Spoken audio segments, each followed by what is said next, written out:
Yan, ika nga po ni Kalingap Eds na i-feel daw po nila ang moment na to. So, marami nga po ang kinilig. 1 day ago is humahatak na po ng 400,000 views. So, ganyan po sila ka-supportive. Ngayon, sa Team EDC, so, todo effort nga po itong si Kalingap Eds. Kahit na napakalayo ng kanilang nilakad, why not? Basta kasama niya itong si Beyonce.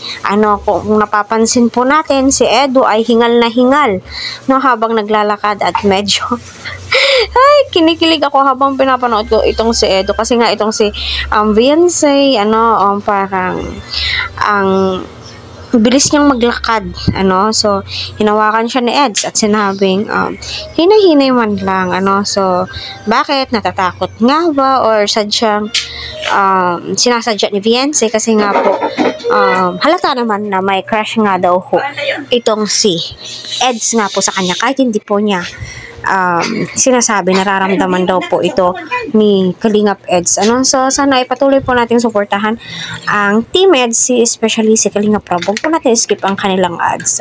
So, grabe po yung kilig moments na ibinigay po nila, Sinabi nga din ni Edo dyan na araw-araw po siyang pupunta. Kasi napakalayo pala ng nilalakad ni Beyonce, 2 hours kapag walang sasakyan, So, sabi din po ni Edo na baka lalaki yung mga paa mo.